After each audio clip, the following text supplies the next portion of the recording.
प्यारे मित्रों, आज के क्लास में आप लोगों का हार्दिक अभिनंदन है। एक बार पुनः अध्याय 2 में हम लोग प्रयोगात्मक अध्याय 2 आज हम पढ़ेंगे। इसमें हम लोग पढ़ेंगे रडार और इसका महत्व। ठीक है, या फेना का रडार और इसका महत्व और फेना में इनका क्या प्रयोग होता है, खास करके युद्ध और सुरक्षा जैसे मामलों पे। ठीक है, चलिए। रडार अर्थ एवं परिचय। रडार का शाब्दिक अर्थ होता है मित्रों, बहुत से प्रश्न इसमें तो ऐसे भी हैं जो आपके जनरल स्टडी के भी काम आ सकते हैं। फिलहाल जनरल जानकारी के लिए भी आप इसका प्रयोग कर सकते हैं, इसका अध्ययन कर सकते हैं। लेकिन यहाँ भी ये 5th सेमेस्टर के बच्चे जो विद्यार्थी इस्तेमाल करेंगे उसका प्रयोगात्मक ज्ञान के अध्ययन के लिए। ठीक है, प्रयोगात्मक अध्ययन के लिए।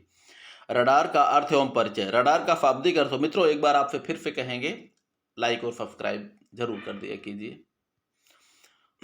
रडार अर्थ एवं परिचय। रडार का शाब्दिक अर्थ होता है रेडियो डिटेक्शन एंड रेंजिंग। इसका आविष्कार अमेरिका के टेलर एवं लियो यंग ने वर्ष 1922 में किया था। यह दूर की वस्तुओं का पता लगाने की ऐसी प्रणाली है जिसमें माइक्रोवेव, जिसे सूक्ष्म तरंगें कहा जाता है, इसका तथा रेडियो तरंगों का प्रयोग किया जाता है। रडार द्वारा रेडियो तरंगें भेजी जाती हैं जो किसी वस्तु से टकराकर परावर्तित होती हैं तथा तरंगों की गति लगभग 3 लाख किलोमीटर पर सेकंड होती है। युद्ध यंत्रों, वायुयानों, जहाजों आदि की दूरी, गति और दिशाओं को मापने के लिए रडार को द्वितीय विश्व युद्ध के दौरान विकसित किया गया था। रडार की सहायता से गतिमान वस्तुओं जैसे वायुयान, जलयान, मोटर गाड़ियों आदि की दूरी, ऊंचाई, दिशा, चाल आदि के अतिरिक्त मौसम एवं मौसम में आ रहे परिवर्तनों का ज्ञान प्राप्त किया जाता है। वर्ष 1940 में इसका प्रयोग अमेरिकी नौसेना ने रेडियो डिटेक्शन एंड रेंजिंग के लिए किया था, जो बाद में रडार का पूरा नाम ही बन गया।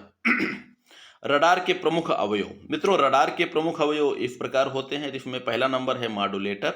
इसके द्वारा उन रेडियो तरंगों या स्पंदों को उत्पन्न किया जाता है जिनसे रडार के संकेत बनते हैं। दूसरा नंबर है एंटीना। एंटीना के द्वारा संकेत या स्पंद आकाश में भेजे जाते हैं। तीसरा नंबर होता है रिसीवर या ग्राही, जिसे हम लोग कहते हैं। एंटीना द्वारा भेजे गए स्पंद किसी वस्तु या विमान आदि से परावर्तित होकर वापस आने वाली तरंगों को रिसीवर ग्रहण करता है। अंतिम नंबर है सूचक। यह रडार के परिचालक को रेडियो तरंगों द्वारा एकत्र की गई सूचनाएं भेजता है और उसी के आधार पर कार्यवाही की जाती है। ठीक, रडार द्वारा किसी भी वस्तु की स्थिति के निर्धारण की पद्धति। चलिए इसमें देख लेते हैं क्या होता है ये। रडार के माध्यम से रेडियो तरंगें दूर तक भेजी जाती हैं। यह रेडियो तरंगें हर दिशा में भेजी जा सकती हैं, जो कि सामने उपस्थित वस्तु से टकराकर परावर्तित होकर वापस लौटती हैं। कहने का मतलब मित्रों, सामने भी भेजी जा सकती हैं, आसमान में भी भेजी जा सकती हैं। जहाँ पर ये तरंगें जितनी ज़्यादा फैल के जाएंगी उस क्षेत्र में को उतना कवर करेंगी। ठीक है, क्योंकि वही तरंगें वापस लौट कर जब एक स्क्रीन पर एक छाया चित्र प्रस्तुत करती हैं, उसी चित्र के आधार पर यह समझा जा सकता है कि यह चित्र जो है किस वस्तु का हो सकता है जो सामने से आ रही है, आसमान में उड़ रही है। ठीक है, चलिए। रडार के माध्यम पद्धति क्या है आप जानते ही हैं।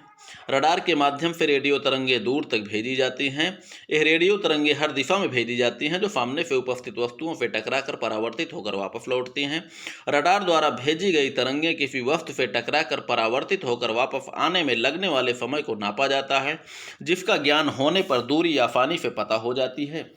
रडार के उच्च दिशा परक एंटीना से दिशा का ज्ञान हो जाता है तथा दूरी एवं दिशा मालूम हो जाने पर वस्तु की यथार्थ स्थिति ज्ञात हो जाती है।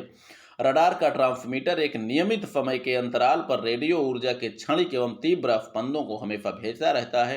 प्रेषित स्पंदों के बीच के अंतराल में यदि बाहर के किसी वस्तु से टकराकर तरंगें वापस लौटती हैं तो रडार का रिसीवर उसे ग्रहण करता है तथा परावर्तित तरंगों के आकार से वस्तु के आकार का पता चल जाता है। विद्युत परिपथों के द्वारा तरंगों के परावर्तित होकर वापस आने का समय स्पष्ट रूप से मालूम हो जाता है और समय के अनुपात में अंकित सूचक से दूरी तुरंत मालूम हो जाती है। रडार में समय और दूरी की माप इस प्रकार होती है।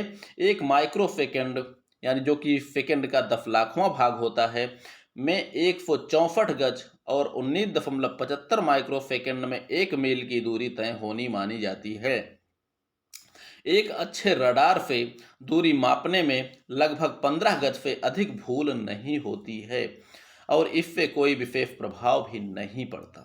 लक्ष्य का पता लगाने के लिए एंटीना को घुमाते या आगे पीछे करते हैं। जब एंटीना लक्ष्य की दिशा में होता है तब लक्ष्य का प्रतिरूप यानी जिसे पिप कहा जाता है मॉनिटर पर प्रकट हो जाता है। प्रतिरूप अधिक स्पष्ट तभी होगा जब एंटीना लक्ष्य के सीधे दिशा में होगा।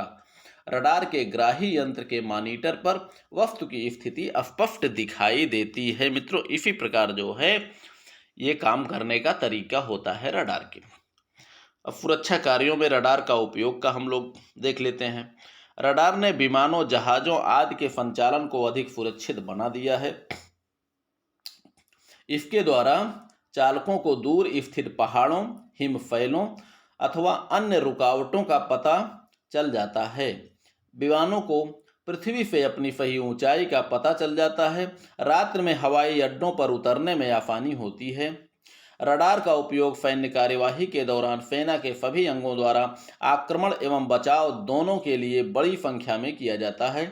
इसके द्वारा दुश्मन का पता लगाना, किसी क्षेत्र की निगरानी करना, हथियारों का नियंत्रण करना और प्रक्षेपास्त्रों का निर्देशन किया जाता है।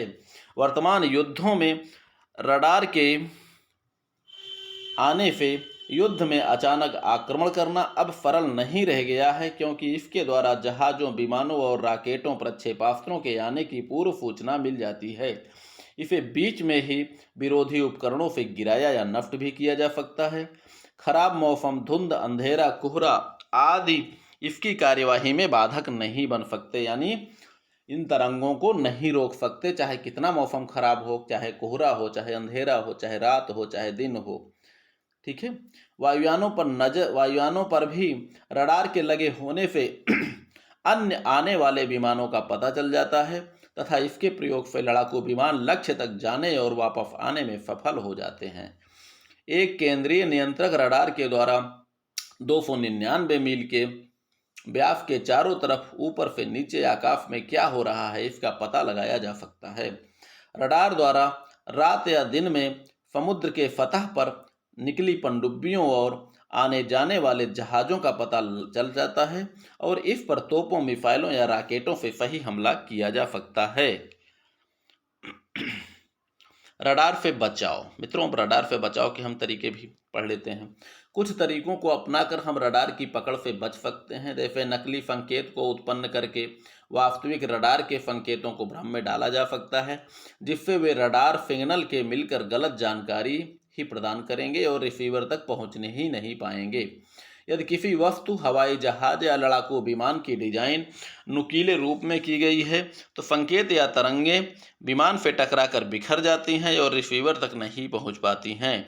यदि कोई विमान बहुत कम ऊंचाई पर उड़ रहा है तथा उसके आसपास पेड़ पौधे, पहाड़ और ऊंची ऊंची इमारतें हैं, तब भी संकेत इधर उधर टकराकर रिसीवर को भ्रमित कर देते हैं या समाप्त हो जाते हैं। वर्तमान रडारों की पकड़ से बचने के लिए विमानों में स्टेल्थ टेक्नोलॉजी का प्रयोग हो रहा है। इसके अंतर्गत विमानों को एक खास प्रकार से पेंट किया जाता है जो रेडियो तरंगों को वापस लौटने ही नहीं देती, उन्हें अवशोषित कर लेती हैं। इसीलिए स्टेल्थ विमान अदृश्य हो जाते हैं, जबकि मानव क्षमता के भीतर होने पर इन्हें आँखों से स्पष्ट देखा जा सकता है। ठीक है, तो ये है मित्रों बचने के उपाय। बाकी उम्मीद करता हूँ ये चैप्टर भी आपका बहुत बड़ा नहीं है, इसको भी आप जो है अपनी फाइल में लिख सकते हैं। ठीक है, चलिए पढ़िए, लिखिए, मस्त रहिए, खुश रहिए। बाकी मित्रों लाइक और सब्सक्राइब जरूर कर दिया कीजिए।